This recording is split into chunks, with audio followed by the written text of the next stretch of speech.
Кризис с нелегальными мигрантами, видимо, повторится. Белорусы запустили инициативу «Росквит», которая займется помощью ветеранам войны в Украине и их семьям, естественно. Расскажет экс-доброволец полка Клиновского Александр Кусь-Клочко. И, конечно, наш традиционный опрос. В каждом эфире воскресном у нас есть опрос, и я надеюсь, что вы поучаствуете в ответах. Сергей Тихановский и отмена интервью для CNN. Это ничего страшного, это подстава для офиса, это неверные приоритеты, или Вадим Прокопьев надоумил. Свои варианты нажимайте в вопросе, либо оставляйте в комментариях. Еще раз призываю вас, дорогие наши, не оставляйте чат трансляции пустым. Нравится читать все ваши отзывы, в том числе тех, кто приходит написать что-нибудь негативное в адрес Маланки, в адрес наших гостей, в адрес Белоруссии новой, Беларуси без Лукашенки и так далее. Пишите все, что хотите, что-нибудь сегодня вам обов'язково почитаю, ну и питання ваші буду задавать. Ось так, сам не побачив, як перейшов на белорусскую мову. А мы двигаемся к первой теме. BuySol. Как будут выплачивать помощь политзаключенным? Что значит вот этот момент с выходом из гуманитарных фондов? В общем, что там в BuySol и как поживает Андрей Стрижак? Если мы можем, я надеюсь, что мы уже можем, давайте подключать нашего первого гостя. У нас на связи Дмитрий Егоров, представитель фонда BuySol. Здравствуйте, Дмитрий. Здравствуйте.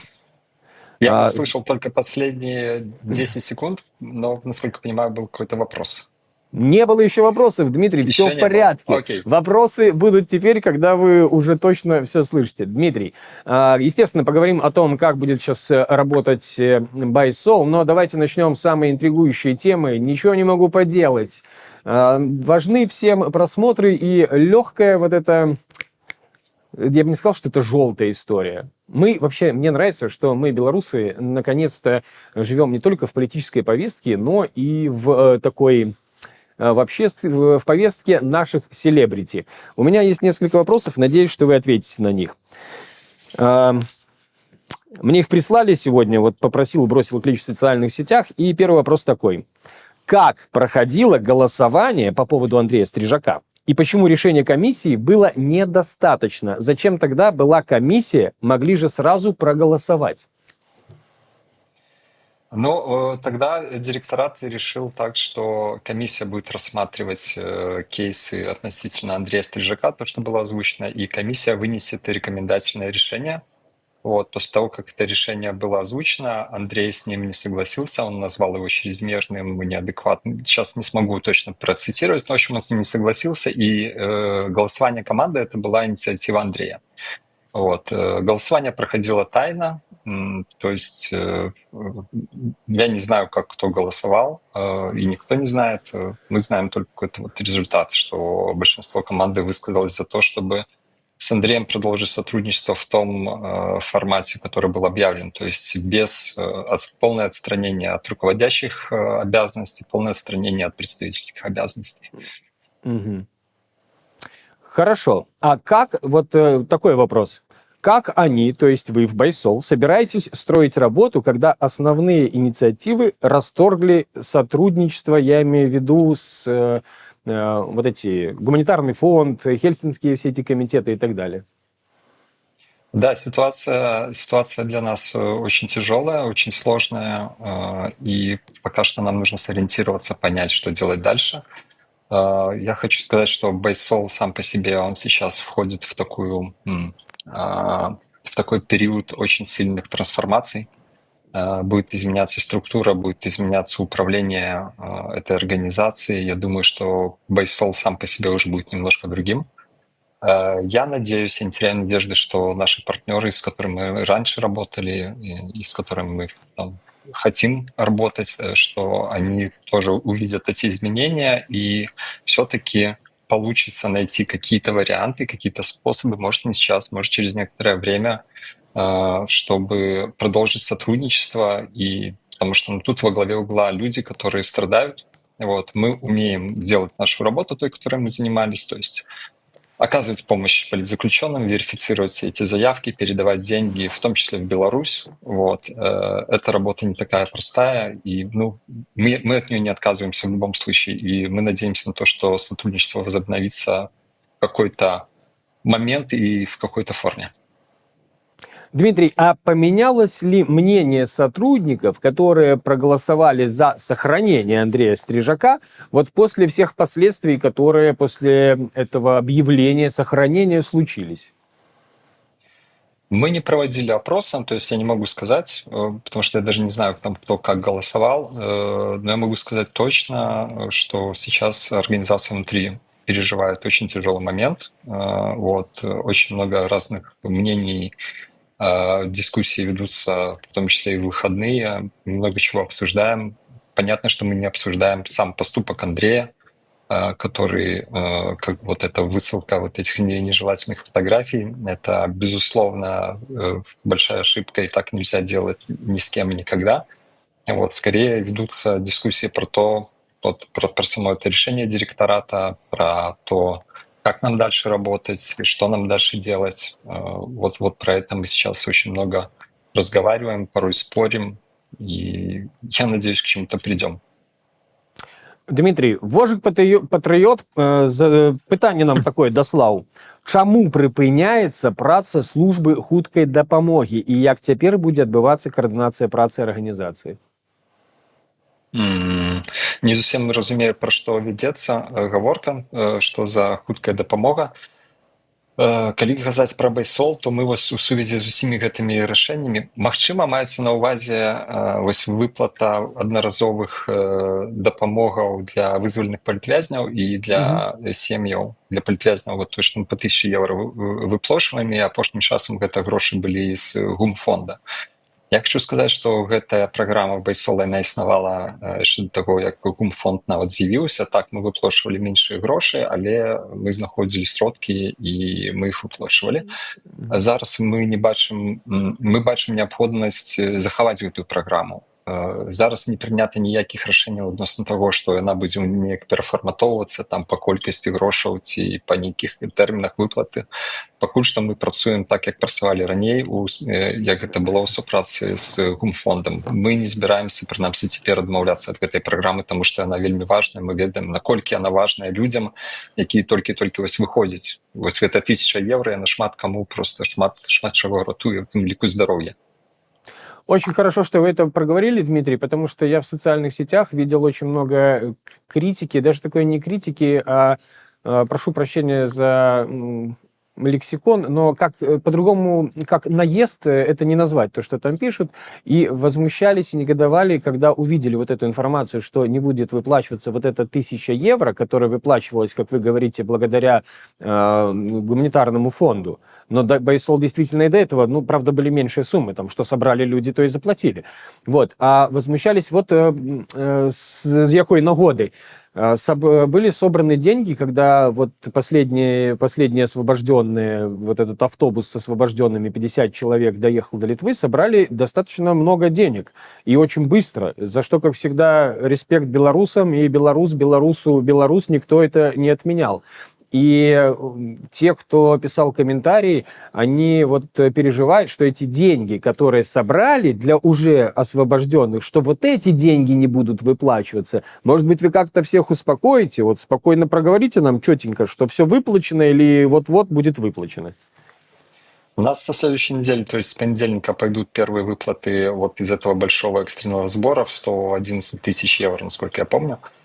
Вот, то есть мы тут ничего не задерживаем. Да, было сначала такое решение, чтобы выплачивать только ту часть, которую мы собирали, объявляли. Мы объявили, что нам нужно собрать на помощь 50 тысяч евро. Мы их собрали и хотели эту часть денег выплатить, а то, что сверху, оставить на другие группы. Идея хорошая, сама по себе неплохая, но этого не было проговорено в тексте сбора. То есть люди, которые приходили и видели, что 50 тысяч собрано, донатили еще, очень многие из них, они донатили так, чтобы люди получили больше помощи, чем эти 50 тысяч евро. Вот, в этом была наша ошибка, мы ее признали, исправили, и вся сумма будет выплачена вот именно этой группе. Дмитрий, мы все переживаем, когда слышим цифры из Беларуси о том, что количество политзаключенных не уменьшается, на самом деле увеличивается, но в то же время есть какие-то ожидания, уже не такие яркие и не такие реалистичные в плане освобождения 1300 человек еще, или 1400 человек, как недавно сказал об этом Трамп. Но на ваш взгляд, вот эти 50 человек, это уже было достаточно нелегко, хотя, судя по тому, как вы сбор собирали, закрывали, это было вот на раз, с чем вас поздравляю, это говорит о том, что вам доверяют. А если это будет 300 человек, 400 человек сразу, как вы оцениваете возможности белорусов и вообще не только Байсола, но и всех вместе взятых фондов, которые помогают вот в таких ситуациях? Насколько это будет проблематично? Наши возможности весьма ограничены. Тут разговор идет не только про деньги, но тоже про какие-то человеческие возможности. Мы не можем резко увеличить количество людей, которые будут обрабатывать какую-то помощь, да, как-то собирать информацию, помогать и так далее. Если будет такое очень массовое освобождение, особенно с высылкой из Беларуси, там вроде 200, 300, 400 человек, я думаю, что тут не обойдется без помощи государства, куда эти люди попадут. Потому что такое количество людей — это уже более чем серьезный вызов, и я думаю, что для помогающих организаций это будет проблематично. Да, конечно, будем оказывать помощь изо всех сил, насколько нас хватит, наших ресурсов человеческих и материальных. Но я думаю, что тут нужно тоже политикам задуматься, если они этого еще не сделали, я надеюсь, что сделали, о том, что нужно разговаривать с министерствами внутренних и иностранных дел вот этих государств, Польши, Литвы, куда могут людей вывести, о том, чтобы помощь была организована тоже со стороны государства. Я думаю, государства эти тоже заинтересованы в том, чтобы 400 там, человек, условно говоря, да, и сколько там освободят, чтобы они были обеспечены, чтобы они могли где-то остановиться и за что-то жить первое время. Дмитрий, а расскажите, пожалуйста, мне интересно, поэтому спрошу. Байсол, фонд, организация, в которой работает не один Стрижак и не один Дмитрий, вот вы. Не могли бы вы назвать, может, без фамилии, естественно, просто количество людей, которые работают в Байсол, не считая волонтеров? Вот те, кто, оформлен, либо по договору. Я думаю, что я не могу назвать эту цифру прямо так, да, то есть могу сказать, что это не 10 человек, но и не 30. Вот. Скажем, такую очень размытую вилку дам. Это, с одной стороны, кажется, что это много людей, но с другой стороны, если посмотреть на то количество помощи, которую мы оказываем, то количество направлений, это вот и сборы, и одноразовая помощь, и горячая линия, эвакуация, много всего, да, много всего, чем мы занимаемся, поэтому на самом деле мы это делаем довольно маленькими силами, если посмотреть на тот объем помощи, который Байсол оказывает. Окей, Дмитрий, а что конкретно вы делаете в организации Байсол? Вот какая ваша функция? Лично я занимаюсь тем, что я координирую работу коммуникационной группы. Это люди, которые отвечают за сайт, социальные сети, рассылку, коммуникацию с вами, уважаемые журналисты. Вот, это то, чем я занимаюсь. Но я, понятно, не только хожу тут по интервью и рассуждаю про разные, я в том числе и пишу посты, еще что-то делаю, и контактирую также с партнерскими организациями, когда мы делаем какие-то совместные ивенты. Вот, собственно, это те функции, которые я лично выполняю. Скажите, пожалуйста, когда вот эта ситуация с Андреем Стрижаком вышла на поверхность, вы, как человек, который отвечает за социальные сети Байсол, давали ли вы какие-нибудь рекомендации Андрею по поводу того, как лучше изложить свои мысли, оправдаться, извиниться или сказать всем, я такой, что вы от меня хотите? Были ли там ваши рекомендации, или Андрей абсолютно самостоятелен в этом вопросе? Нет, с моей стороны вообще никаких рекомендаций не было. Более того, когда ситуация стала известна, и у нас был такой командный звонок вместе с участием Андрея, чтобы было понятно, что вообще происходит, чтобы он тут тоже как-то пояснил, и эту публикацию, которая в ее радио появилась. Скорее Андрей услышал от нас не то, как мы хотим им как-то помочь, а слова осуждения, да, и это был очень эмоциональный звонок в этом плане. Ну, могу сказать, что нет, я Андрею не помогал там в плане пиара с этим. Это его личное дело. Окей. У вас есть разные сборы открытые на Байсоле. Вы, может быть, сейчас, давайте так, есть шанс нашим зрителям, вообще белорусам, рассказать о том, какие сборы проходят сложнее всего, медленнее. Может быть, у вас есть объяснение, почему, и как бы вы мотивировали белорусов помогать там, где медленно собираются средства? Есть такие сборы. Я надеюсь, что феминистическое сообщество не станет из-за этого как-то отрицать эту ситуацию, которую я сейчас буду описывать, но это действительно так. Помощь нужна всем, и мужчинам, и женщинам. Но из того, что мы видим, какую статистику мы видим, белорусы и белорусские чаще и больше помогают женщинам, особенно с детьми. Это понятно, потому что очень часто это люди в уязвимой ситуации сами по себе. И это здорово. Но с другой стороны, когда к нам приходит, условно говоря, на сбор молодой мужчина, мы сразу понимаем, что очень тяжело будет собираться. Никто как бы не знает, что там, что за этой историей стоит, с какими ПТСРами он пришел, в каком состоянии физическом после тюрьмы он пришел. Да? Но очень часто люди, например, там в социальных сетях видят фотографию молодого и вроде бы здорового человека, мужчины, и говорят ему, ну вот, иди на стройку работать. Да, вот что у него там, что с ним происходит, особо никто не вчитывается. Вот эти сборы тяжело собираются, но тоже собираются. Тоже получается собирать. И вторая категория, которую тоже нелегко, и нам приходится в нашей группе коммуникационной очень много работать над продвижением таких сборов. Это сборы для наших добровольцев, которые воюют за свободу Украины. Там бывают разные суммы, большие, небольшие, но мы видим, что интерес к этой теме, он несколько ослаб. Да, и нам нужно подогревать и рассказывать больше о таких сборах. К тому же очень часто это люди, которые остаются анонимными. Мы не можем даже фотографию опубликовать. Если публикуем, то там лицо заблюрено, и вообще непонятно, кто это. Но это как-то на каком-то подсознательном уровне немножко снижает, наверное, желание помогать. Вот. Но, тем не менее, мы благодарны тем, кто обращает внимание на такие сборы и кто донатит, потому что это крайне важно, это очень важно помогать всем людям, которым нужна помощь.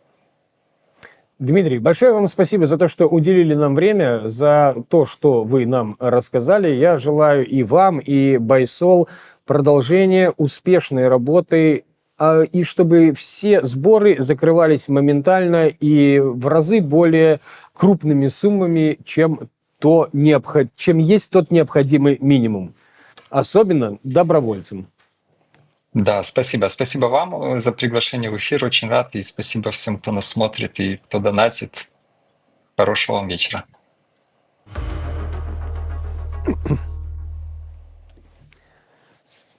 Друзья, двигаемся дальше. Еще одна горячая тема, которую мы точно обсудим. Что же, она даже у нас на обложку была вынесена, кризис, и там Светлана Тихановская, Сергей Тихановский, какой-то раскол в демократическом движении.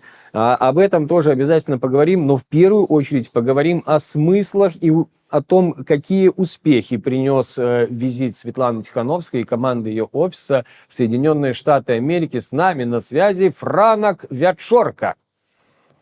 Франак, вітаю. Добрий вечір. Вітаю. Франак, першае пытанне такое, скажите, калі ласка, адкуль вы з намі на сувязі? Вы ўжо на еўрапейскім кантыненце ці яшчэ там, за далёкім бугром? Ужо побач, ужо ў Вільні, але заўтра едзем у Варшаву на канферэнцыю па бяспецы. Цудоўна, ўжо ў Вільні, а я такі адчуваю, тут вы недзе побач у Вільні, ёсць такі вайб дэмакратычны. Скажите, калі ласка, Франак, давайте першае, гэта выступы Святланы ў Злучаных Штатах, ва універсітэце, на канферэнцыях, лекцыю яна чытала. Першае пытанне такое, навошта гэта патрэбна лекцыі чытаць? Я разумею, там, напрыклад, інтэрв'ю CNN даваць, але ж вот лекцыі навошта і што з гэтага нам, беларусам, і вам, прадстаўнікам офіса? Ну, самое важное это генассамблея ААН, тыдзень высокага ўзроўня, гэта 3 дні па сутнасці, калі ўсе лідары збіраюцца і ў цябе ў адным месцы ёсць і Трамп, ёсць Зеленскі, ёсць Макрон, ёсць Наўроцкі, і можна з імі коротка перагаварыць у калідорах, камусьці ўдаецца, камусьці не. І для нас беларусаў гэта магчымасць беларускае слова уставіць, Беларусь паставіць на павестку, таму што зараз все абмяркоўваюць газу Ізраіль, абмяркоўваюць Украіну, абмяркоўваюць крызісы у ўсходняй Азіі, абмяркоўваюць гуманітарныя пытанні, а Беларусь у нас ішла намного ніжэй. І калі з'яўляецца Ціханаўская, гэта магчымасць паказаць, што мы частка праблем, мы частка рашэння, што беларусам таксама патрэбна дапамога. І з кожным прэм'ер-міністрам ці прэзідэнтам у нас асобны набор тэмаў. Напрыклад, з харвацкім міністрам дамовіліся, што яны ўкладуцца ў гуманітарны фонд на дапамогу рэпрэсаваным. Это будзе ўчэй 100 000 еўра менавіта да тых палітвязняў, якія выйдуць з турмаў, каб яны маглі атрымаць тэрміновую дапамогу. З кімсьці дамовіліся на працяг страт дыялогу. З канадцамі, з новай міністркай прагаварылі таксама менавіта ў падтрымцы медыяў, таму што мінулым годзе Канада выдзеліла 1 мільён. І вельмі важна, на гэтым годзе праграма спынілася, і вельмі пажадана, каб гэтая праграма аднавілася для маленькіх блогераў і незалежных медыяў. І атрымліваецца, што з кожным чыноўнікам ці кіраўніком дзяржавы вось ёсць пул пытанняў, якія можна абмеркаваць. А тое, што адбываецца вакол генасамблеі, гэта выступы ў канферэнцыях, гэта, безумоўна, прэстыж, гэта статус, гэта тэма Беларусі. У Ціханаўскай было 2 такіх выступы. Гэта Чикагскі універсітэт пазаўчора і гэта Нью-Йоркскі універсітэт, факультэт права, дзе была вельмі змястоўная дыскусія. Таксама выступы на цырымоніі Вацлава Гаўла і ўручэння прэміі Максіму Знаку. Гэта удзел у мерапрыемстве Atlantic Council з прэзідэнтам FIFA, і там жа быў Андрэй Шаўчэнка, знакаміты футбаліст. Это хутчэй зноў жа такая прысутнасць, беларуская прысутнасць падчас генасамблеі. Ну і было 3 сустрэчы з беларусамі Амерыкі ў розных фарматах, і фармальныя, і нефармальныя. Гэта магчымасць таксама абмеркаваць, што мы можам рабіць разам. Але я скажу, што ў цэлым мы вельмі задаволеныя. Канферэнцыя — это 80-я генасамблея ААН. І такая прадстаўнічасць за ўсе 4 разы, якія мы ездзілі, напэўна, упершыню, калі ўсе сапраўды сабраліся, ўсе былі ў адным месцы. Ну і беларусаў ведаюць, беларусаў чакаюць. Я скажу, што дэлегацыя лукашэнкаўская найблізка не мае такой увагі, як Ціханаўская, і гэта добры знак. Вось, якраз хацеў запытацца, калі вы кажаце, беларусаў ведаюць, беларусаў чакаюць, ёсць і тыя беларусы, якіх можа не надта чакаюць, але яны ж прыязджаюць, таму што маюць права гэта зрабіць. Афіцыйная рэжымная дэлегацыя, якія меседжы яны неслі там пра Беларусь, і ваша ацэнка, Франак, ваша ацэнка як чалавек, які разбіраецца ў міжнароднай палітыцы, чаго яны там дабіваліся, дамагаліся? Сапраўды афіцыйныя дэлегацыі яны маюць фору у тым, што маюць афіцыйны слот у праграме генасамблеі. Праўда, на выступе Рыжанкова там была паўпустая заля, як мы бачылі, і вяшчаў ён пра это караблі бараздзят прасторы вселеннай у сваім звычайным ключы, пра ўсё, але не пра тое, што сапраўды важна. Насамрэч, мы былі толькі на частцы, дзе выступалі кіраўнікі дзяржаваў, а ўжо міністры і тыя, хто ніжэйшыя прадстаўнікі па статусе, яны выступалі пачынаючы ад чацвярга, пятніцы. Таму там на выступ непасрэдна Рыжанкова мы, на жаль, ці на шчасце, цяжка не заставаліся. Але наколькі там можна меркаваць па афіцыйных, у іх, канешне, былі сустрэчы там з гандлёвымі партнёрамі, з афрыканскімі дзяржавамі, з тымі, з кім яны звычайна камунікуюць. Была пратакольная фотка з Байербок, але з Байербок у нас так ёсць кантакт штодзённы і сустрэчы, якая зараз прэзідэнтка генасамблеі ААН. Для іх, безумоўна, это магчымасць паказаць, што лукашэнкаўскі рэжым там выходзіць з изаляцыі, у іх не так шмат івентаў, дзе іх запрашаюць, па сутнасці, это 2 пляцоўкі. Это генасамблея ААН і гэта АБСЕ, куды іх не могуць не запрасіць па фармальных прычынах. І яны стараюцца гэтым карыстацца для публічнай і масавай камунікацыі. Зразумела, што там былі міністры рэжымныя, але, як вы казалі, вы паслухалі выступы лідараў. Лідар рэжыму быў у свайго сябра ў Маскве ў гэты час, і нешта яны там 1,5 гадзіны прасядзелі ў кабінеце ў Пуціна, пасля чаго Лукашенко сказаў, што мы абсуждалі, как нам выжыць. Можа, вы неяк інтэрпрэтуеце, што мелася на ўвазе? Фізічнае выжыванне ці эканамічнае? Можа, набліжаюцца нейкія санкцыі яшчэ, і мы нічога не ведаем? Ну тут Лукашенко, калі гаворыць без паперкі, то ён прагаворваецца вельмі часта, але гэтая сустрэча наўрад ці адрознівалася ад усіх папярэдніх. З Пуціным яны сустракаліся дзесяткі разоў за апошні час, і тут з аднаго боку трэба атрымаць інструкцыі з Крамля, з іншага боку выказаць сваё вельмі важнае меркаванне Крамлю, Пуціну. Невядома, ці яно яму патрэбнае, але і для Пуціна таксама важна паказаць, што ён трымае свайго саюзніка, адзінага галоўнага саюзніка пад кантролем. Цяпер ім цяжка, таму што расійская эканоміка стагнуе, беларуская эканоміка таксама стагнуе. Той уздым, які быў пасля пачатку вайны, найперш тым, што беларускія тавары пайшлі ў Расею, тым, што Беларусь атрымала шмат ваенных заказаў, яно ўжо не дае, ўжо не балансуе, не кампенсуе страты ад санкцыяў. І зараз і для Лукашэнкі, і для Пуціна таксама вельмі важна пазбегнуць новых санкцыяў, а ў ідэале атрымаць змякчэнне новых санкцыяў. Я думаю, калі гаворка пра выжыць, то менавіта пра найперш эканамічнае выжыванне. І гэта значыць, што некае вакно можа адкрыцца і для нас таксама. Вось гэты момант слабасці эканамічную першую чаргу рэжыму Лукашэнкі, ім трэба будзе карыстацца. Франак, тут пытанне прыляцела да нас у чат. Вожык Патрыёт, глядач наш любімы і любімы каментатар, пытаецца: а вось Бербак сустрэлася з Рэжынковым, гэта дзеля чаго? Бербок і Гутэрыш, яны павінны сустракацца з усімі, хто прыязджае на іхнія сесіі. І ў Бербок так і было больш за 200 сустрэч цягам 2 тыдняў. З кожным па 5-10 хвілінаў яна павінна правесці сімвалічны час. І ёсць яшчэ адзін рытуал, які часам выконваецца, часам не, гэта сустрэча з прэзідэнтам ЗША. Калі дэлегацыі афіцыйныя на ўзроўні лідараў дзяржаваў таксама сустракаюцца. І калісьці нават Лукашенко скарыстаўся гэтым шансам і сустрэўся з прэзідэнтам ЗША, але это робіцца ў фармаце такой фотаоп.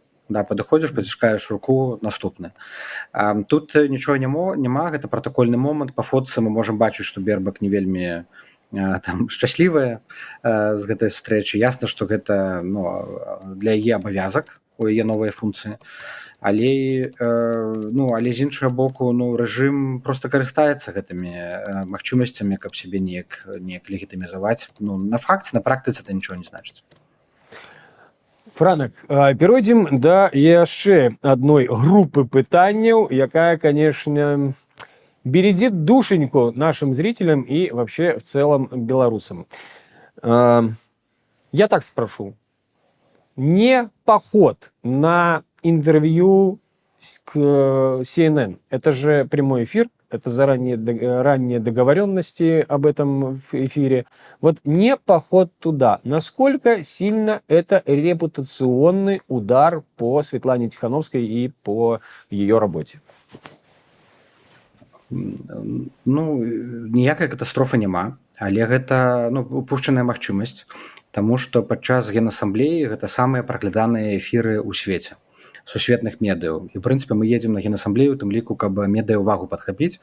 І ў Ціхановскай былі эксклюзіўныя інтэрв'ю з Політіку, і з NPR, з буйнымі Associated Press вялізнае інтэрв'ю. Але CNN это быў самы топ-ауэр, і менавіта пасля сесіі, калі выступаў Трамп, і там выступалі два чалавекі, якія падсумоўвалі, это Урсула фон дэр Ляйен і Ціхановская.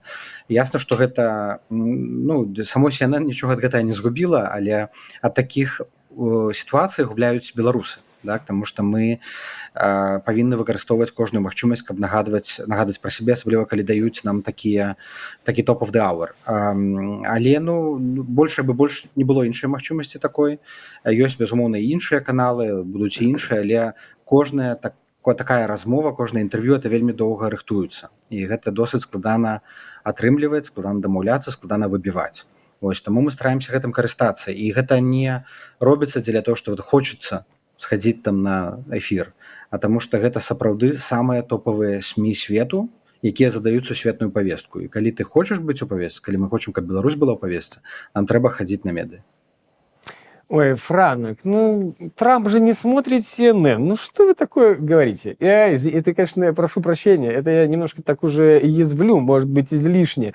Но ситуация действительно, мне показалось, что это не катастрофа. но, скорее всего, она не столько имидж Светлане подпортила, сколько имидж Сергею. Скажите, пожалуйста, Франек, представители вашего офиса, может быть, вы, может, Денис Кучинский, может быть, сама Светлана, как-то объясняли после Сергею вот все нюансы нынешней ситуации, что, наверное, в первую очередь нужно быть первым джентльменом, а потом уже мужем.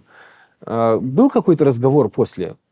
Или подробностей я не прошу? Ну, я думаю, што сам Сергей павінен вызначыцца са сваёй роллю, са сваімі мэтамі, сваімі задачамі.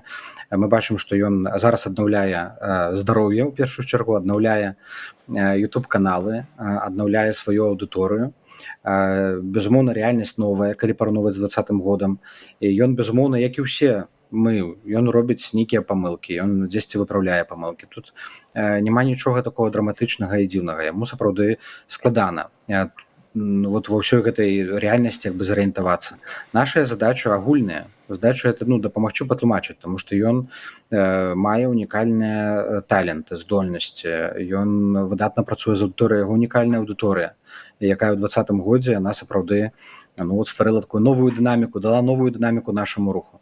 Каб дапамагчы яму аднавіць тое, што вось ён меў, і быць эфектыўным у сваёй камунікацыі. Я думаю, што это наша агульная задача.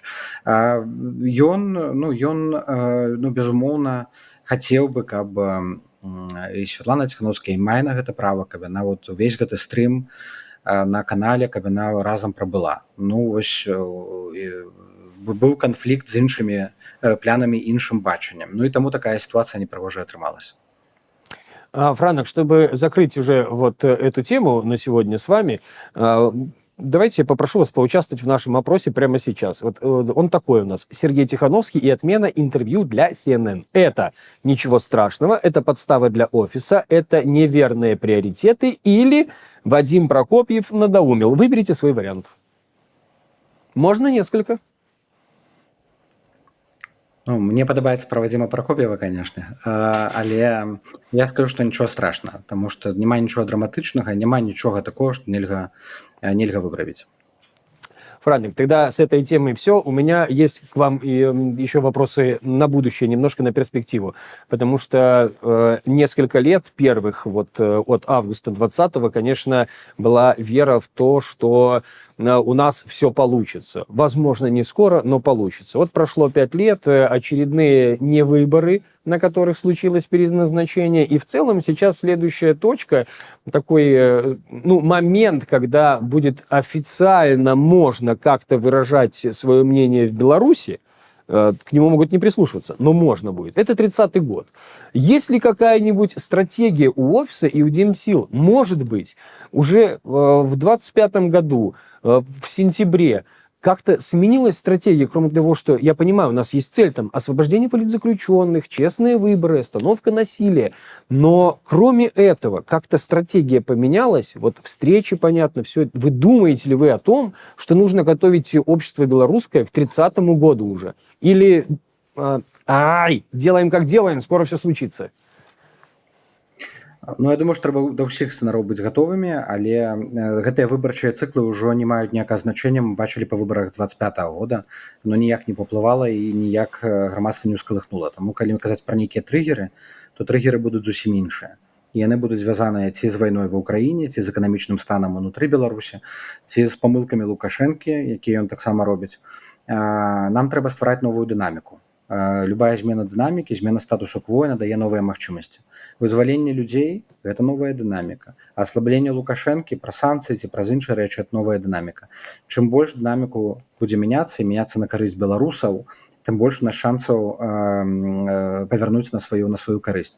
Мы бачым, што сітуацыя зараз вельмі няпэўная для ўкраіны, няпэўная для НАТО, свет рыхтуецца да вялікай вайны, якая таксама мае, на жаль, вялікую верагоднасць адбыцца. І ў гэтай перспектыве вялікай вайны знаходзіцца цяпер, трэба глядзець таксама і на Беларусь. Што на Беларусь глядзяць не толькі як на народ, які спрабуе паўстаць супраць дыктатара, але і як тэрыторыю, якая будзе выкарыстана як плацдарм. І нам трэба тлумачыць тое, што мы робім на кожнай сустрэчы, што Беларусь – гэта не толькі пагроза, это можа быць магчымасць, што калі Лукашенко гэта пагроза, беларускі народ можа быць саюзнікам, каб спыніць вайну, каб дасягнуць міру, каб падтрымаць Украіну. І ў гэтым сэнсе нашыя нейкія месседжы яны мяняюцца. Але ў цэлым стратэгія, калі браць стратэгію як мэту, дэмакратычныя змены, мір, стабільнасць у краіне, то, конечно, яно застаецца такім самым. Я не скажу вам, калі гэтыя змены адбудуцца і якім чынам, тому што вельмі шмат фактараў, на якія мы не ўплываем цяпер. Але наша задача вось у гэтай незразумеласці выстаяць з найменшымі стратамі, з найбольшай эфектыўнасцю, захаваць нейкія інстытуцыі, але ў першую чаргу захаваць суб'ектнасць Беларусі і беларускага народу. Таму што падчас вайны, калі такія геапалітычныя зрухі адбываюцца, вельмі лёгка згубіцца. І вот нам губляцца нельга.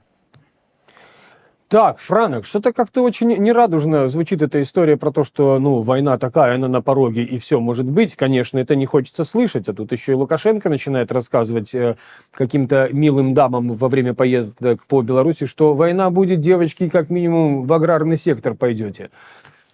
Вопрос будет такой. Значит, перед войной в Украине, насколько я понял, это уже после рассказывали представители офиса, и вы, по-моему, об этом говорили, что вас предупреждала американская разведка о том, что все начнется. А вы тогда не верили и говорили: ай, что вы, это ж надо до такого додуматься, начать войну против Украины. Если сейчас американская разведка вас предупредит, или литовская, вы находитесь в Вильнюсе, предупредите ли вы белорусов сразу об этом?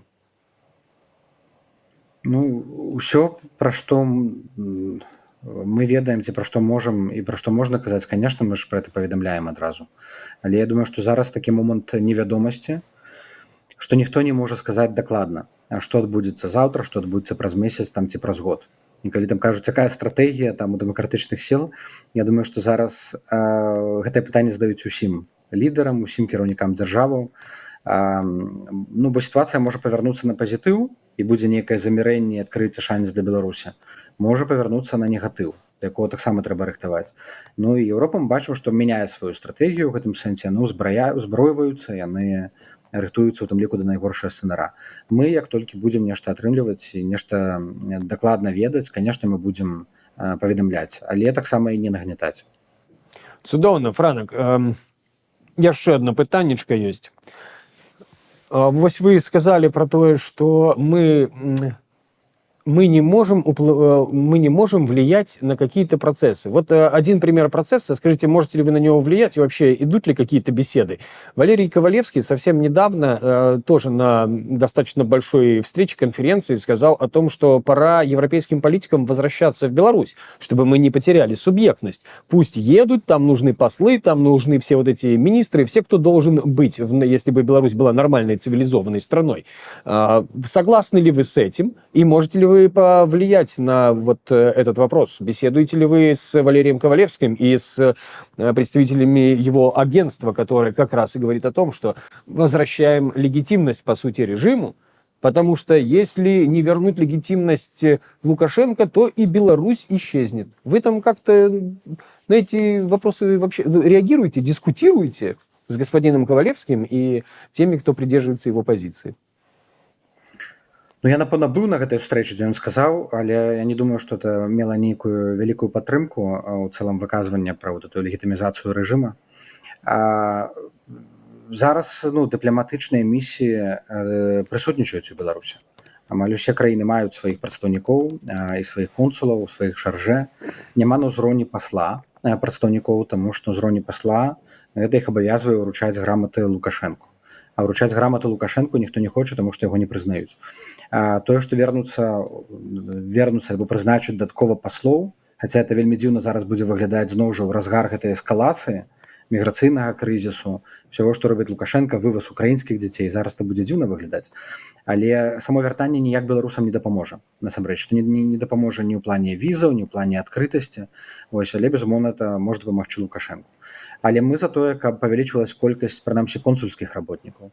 Консульскіх работнікаў, якія могуць выдаваць візы, бо зараз іх колькасць абмежаваная, і атрымаць візы шэнгенскія вельмі складана ў Беларусі. Каб выдавалі шматразовыя візы, каб людзі маглі прасцей перасякаць мяжу. Гэта на карысць усім, на карысць беларускаму грамадству ў першую чаргу. А наяўнасць непасрэдна саміх паслоў у Беларусі гэта хутчэй дапамагае толькі рэжыму. Франак, Большое спасибо, что уделили нам время. Желаю вам поскорее перевести дух после туру по Америке и, как вы сказали, в Варшаву с новыми силами змагаться за Беларусь. Дзякуй. Гэтая гісторыя пачалася з нашай сям'і. Саша быў добраахвотнікам ва ўкраіне. Пасля вайны вяртаюцца не толькі войны, але і іх боль. Ён закранае жонак, маці, дзяцей. І ніхто не павінен праходзіць гэта сам насам. Мы зразумелі, патрэбная падтрымка. Так з'явіўся росквіт, прастора, дзе ветэраны і іх сем'і могуць атрымаць псіхалагічную дапамогу. Мы збіраем сродкі, каб аплочваць працу псіхатэрапеўтаў. Жонкі, маці, дзеці і самі ветэраны атрымліваюць магчымасць гаварыць, адчуваць і аднаўляцца. Кожны ваш унёсак дапамагае аднавіць сілы і нарадзіць новы рост. Далучайцеся да росквіту. Разам мы мацнейшыя. Накінуцца на яго, разарваць, задушыць уласнымі рукамі. А дзеля чаго гэта ўсё? Маё свабодалюбе часам гранічыць з эгацэнтрызмам. Некі спосаб узаемаіснавання нармалёвага. Нам прыйдзецца неяк жыць побач з Расіяй, неяк шукаць з ёй супольную мову. Паказвалі па ўсіх каналах крутых чуваков у чорным, якія даюць звездюлей паліцыі, кідаюць коктейлі Молотова. Жыць па-іншаму я не магу. Што у нас не надта атрымліваецца гуляць у парламенцкую рэспубліку. Нават у такіх умовах можна заставацца чалавекам.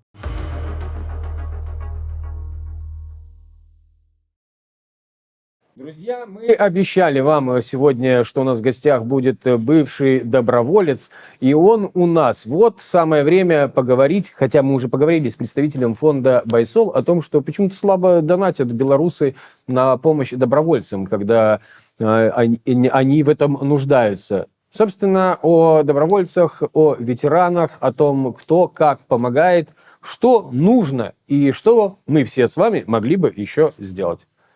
Здравствуйте, Александр. Вітаю. Добрый день. Вельмі прыемна бачыць тут у нас. Навзаем. Александр, давайте пачнем спачатку з той нагоды, заходзячы з якой мы вас запрасілі. Гэта ініцыятыва новая, якую вы арганізавалі. Так разумею, што не адзін. Распавядзіце, калі ласка, што там за ідэя, што за ініцыятыва? Ініцыятыва называецца «Росквіт», дабрачынная арганізацыя «Кусь». Заснавальнік я і моя жонка, так сказаць. Мы ўжо даўно ў гэтай тэматыцы. Я, мабыць, пагрузіўся у яе, калі вярнуўся з вайны. Гэта пачатак 24-го года. Моя Люба пагрузілася ў яе яшчэ раней, таму што пакуль я быў на вайне, ну і плюс яна перажывала гэтыя ўсе моманты. Вось, і тым ці іншым шляхам да гэтага мы актыўна ўдзельнічалі ў гэтым накірунку. Я адразу не прымаў гэты накірунак, я лічу, што не трэба, што трэба першы падтрымаць дзейных добраахвотнікаў, ўжо потым ветэранаў, іх сямей. Вось, дарослыя мужыкі самі справяцца там. Вось, але ў выніку, яшчэ калі быў жывы Александр Царук, пазыўны Сашко, які тут заснаваў першая была яго арганізацыя ветэранская, называлася «Крайт». Я памятаю, што вось пры ім я зразумеў, што пачынаць трэба з ветэранаў, таму што грамадства, беларускае грамадства, еўрапейскае грамадства не гатова, на жаль, успрымаць, чуць і ведаць пра дзейных добраахвотнікаў. Таму мы пачалі займацца тое, што пакрысе даносіць інфармацыю, пачаўшы з ветэранаў і іх сямей. Гэта таксама вельмі важны накірунак, гуманітарны накірунак у адрозненні ад дзейных добраахвотнікаў, які, на жаль, доўгі час, некалькі гадоў, проста не быў у цэнтры ўвагі, проста замоўчваўся. Ну, мне так падаецца, таму што ў Еўропы даўно няма такога вопыту працы з ветэранамі. Это вось ведаю, што ёсць у амерыканцаў там надта такія файныя праграмы, якія яшчэ пасля В'етнаму былі, дзе дапамагалі там псіхалагічна, з працамі, заўжды некае суправаджэнне нават па жыцці ішло, адаптавацца, дапамагчы чалавеку. Раскажыце, калі ласка, вось свой вопыт, нагадайце, калі ласка, нашым гледачам і мне таксама, які час, колькі по працягласці часу вы былі дзейным добровольцам, то бок былі на вайне, і той момант, калі вы зайшлі з ВСУ, Што першае вам трэба было? Якая першая дапамога патрэбна была? Вось каб зразумець, што таму што мы чытаем, бачым, але это ўсё нейкія асобныя кейсы. Ласка. Я зразумеў, у мяне быў досвед 2 разы вяртацца з вайны. Першая моя Украіна пачалася 4 сакавіка 22 года. Вось. І я з'ехаў з вайны, таму што ў мяне скончылася літоўская працоўная ВНЖ. І я памятаю сваё вяртанне, гэта быў канец чэрвеня, мабыць, 25 чэрвеня 22 года. Вечарам я прыехаў у Вільню. І я памятаю, першыя 3 дні я адчуваў сябе як рыба выкінутая на бераг. Я быў просто не ведаў, з чаго пачаць, як пачынаць. Вельмі важна, што побач са мной аказалася Люба, то бок чалавек блізкі да мяне, які разумее, падтрымлівае мяне. І што вельмі важна, тут не пытанне, щоб мы пра вайну з ёй размаўлялі, пытанне, што проста ў бытавых момантах ёсць блізкі чалавек, не важна, жонка, сябр, хтосьці іншы, пабрацім, які гатовы падтрымаць, зразумець і нешта дапамагчы. За 3 дні я перад сабой паставіў канкрэтны спіс планаў, атрымаць працягнуць легалізацыю на 2 года, і вырашыць вяртацца на вайну, другі раз не вяртацца. Уладкаваўся на працу на 1 месяц, пакуль чакаў гэта атрымання працяга працоўнай візы. І за 3 дні ў мяне гэта трошкі адаптавалася. Я лічу, гэта маё першае такое вяртанне на 2,5 месяцы, яно трошкі потым мне дапамагло ўжо, калі я вяртаўся цалкам. Таму што я ўжо меў досвед, я ведаў, што я буду стыкацца прыкладна і як мне на гэта рэагаваць. Другі раз я паехаў в Украіну ў сярэдзіне верасня 22 года і быў камісаваны ў канцы верасня 23 года па стану здароўя. Але яшчэ 3 месяца змагаўся з бюракратыяй, з медычнымі момантамі, і толькі ў канцы года змог пакінуць тэрыторыю Украіны, фактычна знаходзячыся апошні час на ёй без дакументаў. Толькі беларускі пашпарт, які не дае мне права доўгі час знаходзіцца на тэрыторыі Украіны, і я не мог атрымліваць там медычную дапамогу. Вярнуўшыся другі раз з вайны, я першую чаргу, гэта канец 23-го, пачатак 24-го года, я паставіў перад сабой мэту у першую чаргу стаць на ногі, то што у мяне была інваліднасць другой групы звязана з захістам бацькаўшчыны, то бок мне трэба было трошкі замарозіць сваё здароўе, каб яно не пагаршалася. І я не змог працаваць свайго плана, тому што я не змог проста займацца сваім уладкаваннем. Я адразу паглынуўся ў тыя праблемы, якія ў ветэранскім асяроддзі. І першае гэта пытанне, задача, якая перад ім стаяла, гэта Александр Царук-Сашко, які на той момант быў ужо ў цяжкай сітуацыі. Я яго пад новы 2024 год да яго прыехаў, тут сустрэўся з ім. І проста вельмі шмат часу мы з Любай вытрацілі, стараючыся яго неяк выцягнуць з той сітуацыі, якой ён быў. На жаль, ён памёр 13 красавіка 24 года. Таму яшчэ пры жывым Сашко я зразумеў, што заходзіць трэба, пачынаць трэба з ветэранскай тэматыкі. Гэта тая сфера, якую біўся мой пабрацім, я яго лічу сябрам сваім. Сашко, можа, гэта вобразна, біўся галовай аб сцену, але не прабіўся, яна перамагла. Але дзякуючы яго намаганням, у тым ліку, у канцы 24 года, намаганням шмат іншых беларусаў, намаганням Васіля Веремейчыка-Пацука, які зараз у турме рэжыму Лукашэнкі, гэта сцяна была прабіта, і ў гэтым годзе я бачу пазітыўныя змены. Тэма ветэранаў, яна ўжо падымаецца, пра ёй кажуць.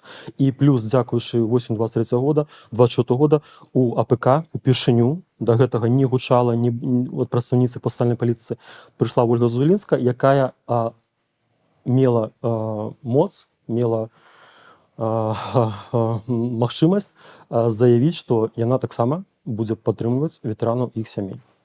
Агульнымі супольнымі высілкамі беларусаў на тэрыторыі Украіны, Літвы, Польшы мы прабілі гэтую сцену, і зараз я бачу пазітыўныя змены, якія трэба далей пашыраць і займацца гэтым пытаннем. А можам неяк крыху больш канкрэтна? Вось якія пазітыўныя змены зараз вы бачыце ў адносінах да ветэранаў? Калі браць паперу, часам у палітыцы з гэтага ўсё пачынаецца, то ў канцы 24 года у нас такая была бойка ў парламенце, скажем так, у нашым Крэцкай радзе, уключаць пытанне ветэранаў асобным пунктам пасля палітвязняў ці не ўключаць. І дзякуючы намаганням маім, у тым ліку Паўла Марыеўскага, Вольга Вялічка, Вольга Зазулінская з АПК, яна прысудзіла пры гэтым, і яна вельмі потым зрабіла вялікі ўплыў на тое, каб гэты пункт быў прыняты. Гэты пункт быў прапісаны на паперы у стратэгіі дэмакратычных сіл. Гэта галоўная змена, якая на паперы. Фактычна, тое, што бачаць ветэраны, гэта тое, што, ну, зноў жа, я кажу, што не толькі вось дзякуючы там адзінкам, да, гэта шмат людзей. Я не хачу прыпісваць сабе там нейкія гэтыя моманты, да, альбо камусьці там з такіх я назваў. Толькі ім. Гэта і тых, каго з намі няма ў тым ліку. З 25-го года упершыню клуб Ліцвіны ў Літве атрымаў падтрымку фінансавую на аказанне дапамогі ветэранам іх сямей. А гэта ўпершыню адбылося. Не ведаю, як гэта будзе потым адбывацца, але гэта тое, чаго не было 22, 23, 23 гады да гэтага. Вось. І я лічу, што сцяна прабіта. Сашко у тым ліку дапамог я прабіць сваімі дзеяннямі, да, пры жыцці. І мы ідзем далей, і галоўная мэта пашырыць гэты разлом, і каб гэта тэма стала зразумелай грамадству беларускаму і еўрапейскаму. Каб яе не пужаліся і разумелі, што мы такія людзі, якія гатовы рызыкаваць здароўем і жыццём дзеля таго, што лічым важным і каштоўным. Хочу удакладніць. Вы сказалі, што вы былі камісаваны па здароўю. Ці можаце распавесці, што гэта? Конечно. Гэта ныркі. Зіма 22-23 года, тады мы 6 месяцаў былі ў Бахмуце, і у канцы лютага я адчуў, што мне пагоршыўся стан арганізма. Там шмат фактараў, я лічу, гэта і пераходжанне ў акопе, і сыры падвал у часовым яры, з якога мы ехалі працаваць у Бахмут, і ковід, які ў нас гуляў, хаця мы тэсты там не рабілі, і тэмпература 36, і памятаю, лёгкія там ледь не выплёўваў, такое кашля ніколі ў жыцці не было. Але гэта вайна, ты папіў там парашочка, паехаў у Бахмут, папрацаваў, вярнуўся, пераначаваў. Вось. І я потым яшчэ ў красавіку 23 года паехаў на яшчэ месяц на баявым правёў, пад Бахмутам ужо, і у канцы ў мяне проста, з'явілася кроў у мачы, я здаў аналізы, і там проста зашкальвала ўсё, што можна. Вось. І пасля гэтага я зразумеў, што там УЗІ ў Краматорску мне зрабілі, і праблемы з ныркамі. І потым ужо паўгады, 3 месяцы я змагаўся, мне там біяпсію зрабілі, 3 месяцы я змагаўся за сваё здароўе, таму што мне пагражаў дыяліз. На 23 год на лета у мяне было 10% нырак мёртвыя і 47% клубочкаў пашкоджаныя. Вось. Зараз, мабыць, горш, але зараз аналізы дрэнныя, але зафіксаваныя. Але любое паслабленне імунітэта, і, як сказаў вайсковы лекар у кіеўскім шпіталі, што без нагі ты пражыў бы 100 гадоў, а сваімі ныркамі ты 100 гадоў не пражывеш. Любое пагаршэнне імунітэта і па розным прычынам ад мяне залежным, не ад мяне залежным, і ныркі зноў будуць адміраць. І прыйдзе час, калі мне трэба альбо на дыяліз ісці, альбо падсаджваюць, я не ведаю раней, падсаджваюць трэцюю нырку.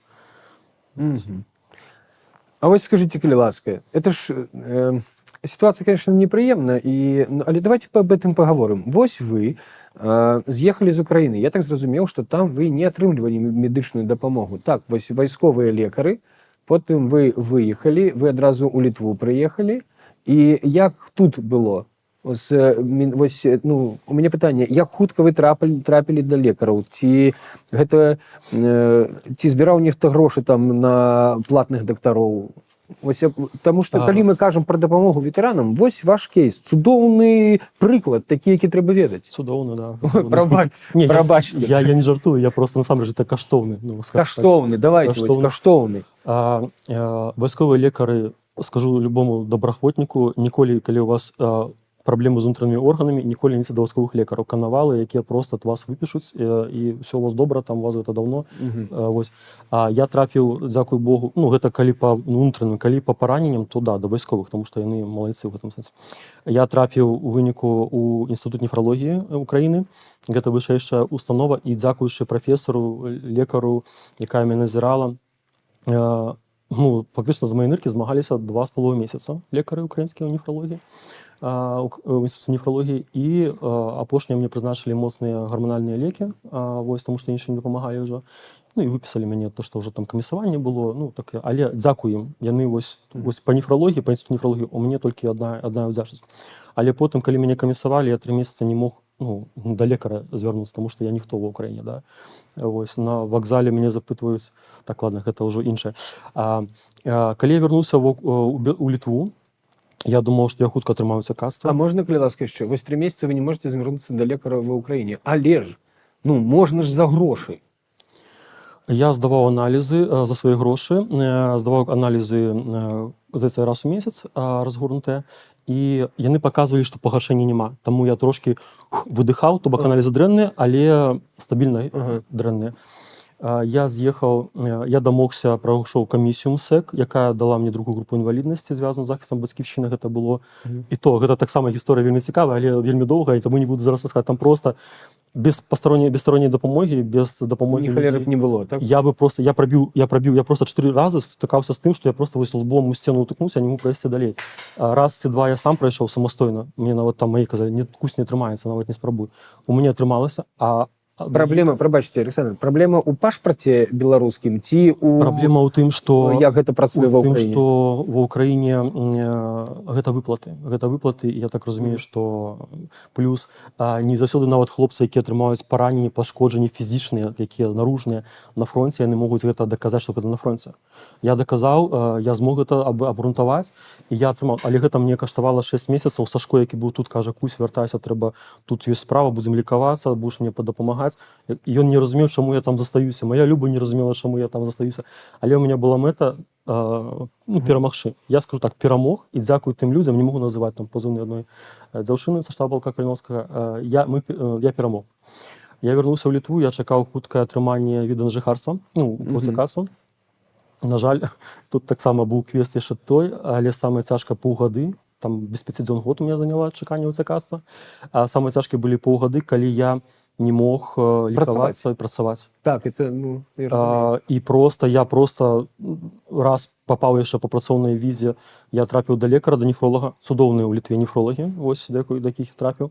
Мне пацвердзілі, што да, у меня захворванне, вось, сказаць, што у вас добрая навіна, у вас захворванне не аўтаімуннае, то бок вы трапілі ў цяжкія ўмовы, у вас пагоршыцца здароўе, вас адтуль дасталі, больш-менш падабралі лекі, і зараз галоўнае асцерагацца вось такіх умоў, бо калі такі умоў павадзіцца, то зразумела, то доўга не працягнецца. Вось. А потым я прыхожу, мне кажа, мы не можам спрыняць, у вас няма нічога. Так. І мяне прынялі, дзякуем вялікі. Потым я яшчэ раз там праз заведуючую, вось як даказваў, што дакажы, што ты не асёл, да. Я трапляў да лекара, потым проста плюнуў, як ва ўкраіне хадзіў, проста здаваў аналізы, проста сам за свой кошт і сачыў, як гэта адбываецца. Я прынцыпова не падаваўся, што ва ўкраіне, што ў Літве чакаў на збор. Для мяне гэта было такі псіхалагічны бар'ер. Я не гатовы быў прасіць дапамогу. На што мне трэба было дапамога? Лекі мне аплацілі беларусы неабыякавыя чэхі. Там лекі каштавалі мне 200-300 еўра ў месяц. Беларусы Украіны таксама падтрымалі, там у мяне сябры ёсць першыя месяцы з лекамі. І мне казала медслужба полка ў свой час: Кусь, давай мы цябе збор аб'явім. Я кажу, не, я не хочу, на што мне збор аб'являць? То бок, у мяне лекі аплачваюцца о том, што мне там трэба штосьці есці, на ежу мне збор, прабачце, я здаровы мужик, дайце, умоўна, да, дайце мне магчымасць, я сам зараблю гэтыя грошы. Тут тое самае, мне Маша Анемія з Байсола пісала 2 разы, потым Стрыжак тут у Літве ўжо мяне сустрэў Андрей і кажа: Кусь, давай табе збор адкрыем. Кажу, не, Андрей, вось калі будзе поўная дупа, да, там, калі я ўжо не змогу працаваць, там ужо ныркі будуць там у дрэнным стане, тады падамся, пакуль не, пакуль неяк выкарабкаюся. Вось. І я разумею ветэранаў, якія таксама не хочуць падавацца на зборы. Вось. І тому що збор на што? Здаровому мужику падацца, там, дайце мне на кватэру, дайце мне на ежу, гэта трошки... А можа на першы час, можа, каб хаця б месяц-другі закрыць гэтае пытанне, каб можна было не адразу сядаць там у таксоўку ці бегчы на будоўлю, каб можна было прайсці усе гэтыя абследаванні. Я разумею, аб чым вы гаворыце. Вось, добра разумею, таму што калі я сам магу, на халеру мне ў некага прасіць браць грошы. Я ж такі мужик, вось, здаровы мужик, у якога ныркі там на палову не працуюць. Цікава, канешне, вы. Добра, там, я кажу, усе рукі, ногі цэлыя на месцы і добра. Вось зараз вы б маглі рэкамендаваць беларускім ветэранам, вось якія будуць у будучыні, можа нехта сёння там з'едзе з вайны, ўсё, вось, трапіць у мірную Еўропу. Вы можете ім сказаць, што хлопцы, Не дурыце, все вы зробіце, захочаце, потым вернеце, самі некаму заданаціце, але не бойцеся адчыняць зборы. Таму што мне падаецца, гэта трэба прагаворваць. І ну, ёсць у нас это і некая беларуская рыса, ну і ввогуле вось эта гульня у этих вершнікаў рыцараў, ну даже добра не даводзіць. Я скажу, што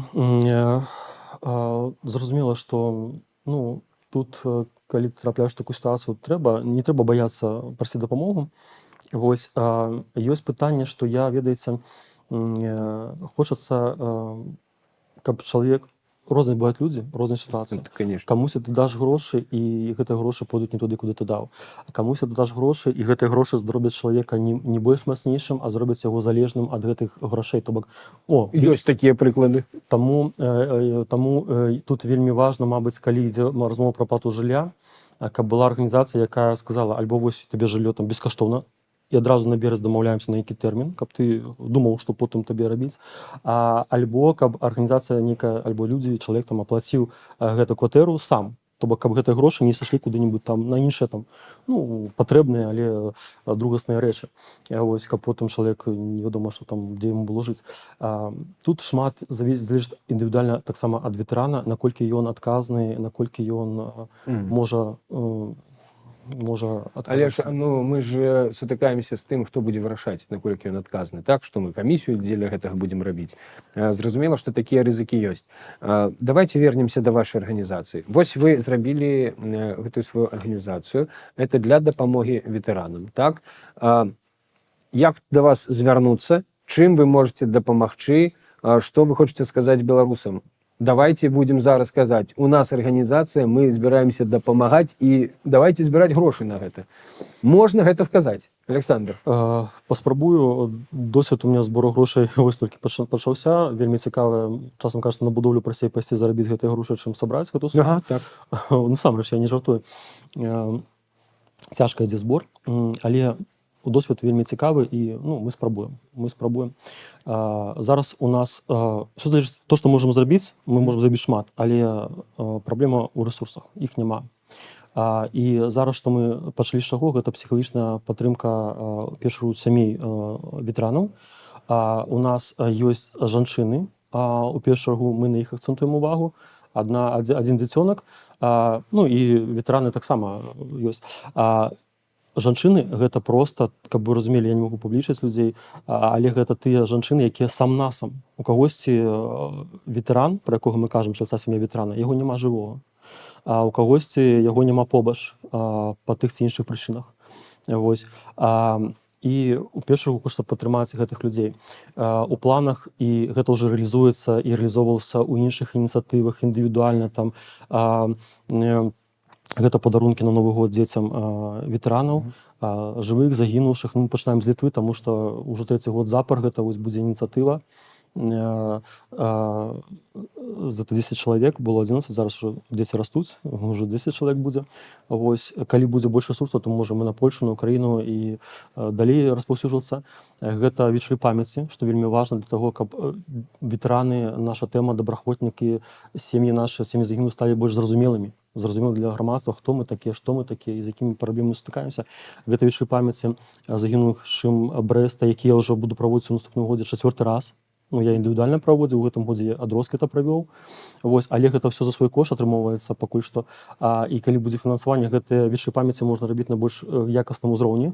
І копі-паст распаўсюджваць не толькі ў Вільні рабіць, але матэрыялы перадаць кудысьці ў Варшаву, там у Канаду, у Злучаныя Штаты Амерыкі. Каб гэтыя матэрыялы мог нават чалавек, які не ведаў гэтых хлопцаў, не ведае глыбока тэматыку, мог я данесці. Я ведаю тэматыку глыбока, таму я даношу самастойна гэта. Да? Потым вечар памяці па Міраславу Лазоўскаму і хлопцам, 4 хлопца, якія хавалі свой твары, свае пазыўныя, загінулі ў Бахмуце у канцы траўня 23 года.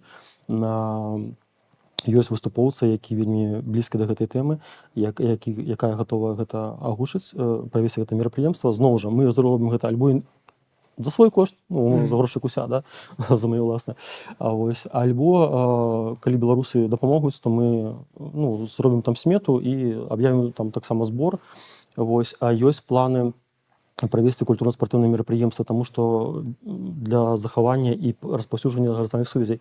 Бо апошні выпадак з хлопцам, з ветэранам у Гданьску, які кінуўся пад цягнік, скончыў жыццё самагубствам, паказвае, што многія з нас проста вось замыкаюцца ў вузкім асяроддзі, і мы нават не ведаем, што іх нейкія праблемы ўзнікаюць. Гарызантальныя сувязі дапамагаюць своечасова вось званочак гэты вось пачуць трывожны і дапамогчы чалавеку, ну, не кінуцца пад цягнік, умоўна, своечасова працягнуць ім руку дапамогі. Там не была працягнута рука дапамогі, таму што не была вядома праблем. Вось, мы не ведалі пра гэту праблему. Таму ініцыятыў шмат, ідэй шмат. Я кажу толькі пра вось гэта вось ад імя росквіта, вось то, што мы плануем. І па меры пашырэння вось магчымасцей, рэсурсаў, безумоўна, будзем пашыраць і сферу дзейнасці, то бок і далей, там і Польша, і Украіна можа закранаць, і сумесна з іншымі арганізацыямі гэта робім, то бок у нас няма такога, што так, ты з тымі, мы з табой не супрацоўнічаем, альбо ты з тымі, у нас такога няма. Калі мы разам можам узмацніць гэту тэму і прабіць гэту там, ну, зрабіць добрую справу, да? Чаму не? Таму мы агульная справа, а асабіста гэта ўжо потым разбярэмся. Цудоўна. На вашай ініцыятыве на старонцы у соцсетках ці ёсць там нейкі лінк на данаты менавіта вам, ці вам патрэбна звяртацца, ну, напрыклад, у Байсол і прасіць там адчыніць збор для вас? Я скажу так, открою лічбы, якія мы зараз, у нас збор на 2000 еўра аб'яўлены, мы сабралі пакуль што, вось сёння 150 еўра прыйшло, і, мабыць, з гэтым каля 500 еўра мы сабралі з 2000. Хаця збор ужо ідзе з 16, здаецца, верасня, калі не памыляюся. Гэта збор ваш ці на Байсоле? Наш. Гэта на Байсол мы атрымалі плюс, што можам звяртацца, але мы з Любай вырашылі, што мы хочам атрымаць, ну, прайці гэты шлях, разумець, як гэта штуку данаты, як яны збіраюцца, што трэба зрабіць для того, каб іх сабраць. Сёння ноччу вось скончыў 2 гадзіны ночы тытры рабіць да відэа, якое вось мы зрабілі ад нашай арганізацыі. Ну, нам спадабалася. І мы ўжо, у нас ёсць жанчына, жонка ветэрана, якая чакае аплату псіхолага. І мы ўжо вось на днях зможам ей закрыць эту суму на 5 сеансаў. Вось, хацелася бы, конечно, дапамагаць і яшчэ там, вось як мы запланавалі, яшчэ 6 жонкам, там 6 чалавекам. Да нас можна звяртацца, у нас ёсць рахунак у Шведбанку, альбо напрамую у Шведбанку ты плаціць на арганізацыю росквіт, альбо па страйпу. Гэта будзе прасцей. Быў яшчэ PayPal, але з нейкай нагоды яго заблакавалі. Дзякуй Богу, там 8 еўра у нас, калі што мы закладзем свае, пакуль там мы будзем разбірацца, і разбіраемся з разблакіроўкай, таму што, ну, дзіўна, мы нічога такого супрацьзаконнага не робім. Быў запыт па 3 донатам, мы сказалі, што гэта ахвяраванне на падтрымку ветэранаў сямей, і нас аўтаматычна заблакавалі. Сказалі нам потым, што гэта робот, і, ну, зараз чалавек... Ну, трэба час, так. Да, трэба час, але, ну, вось такія складанасці, і гэта цікавы досвед, які мы праходзім. Гэты шлях трэба прайсці, да. Сапраўды. А з Байсолам мы вырашым, ну, я так думаю, што праз 1-2 тыдні мы паглядзім, што будзе са зборам, і прымем рашэнне альбо закрыць яго і спыніцца на гэтым, вось, аказаць там 1-2 людзям дапамогу, альбо пайсці у тым ліку на Байсол, каб дазбіраць гэту суму до 2000 еўра, калі ў нас саміх не атрымаецца. Добра, я жадаю вам поспехаў. Александр, дзякуй вам. Дзякуй за тое, што вы робіце, за тое, што вы рабілі. Жыве Беларусь, слава Украіне. Нашы шаноўныя, куды мне паглядзець на вас? Давайте вось сюды. Паважаныя беларусы, вы ўсё самі чуеце і бачыце. Спасылкі на ініцыятыву, на соцсеткі Александра мы пакінем пад стрымам у каментах, паўсюль шукайце, знаходзьце. І гэта вельмі файна пачуць нажывую гісторыю чалавека, чалавечую гісторыю. Дякую, што глядзіце наши стримы. Спасибо за то, что были с нами. Комментарии, лайки, делитесь, репостите, подключайтесь, донатьте тем, кому это действительно необходимо. До встречи через неделю. Пока.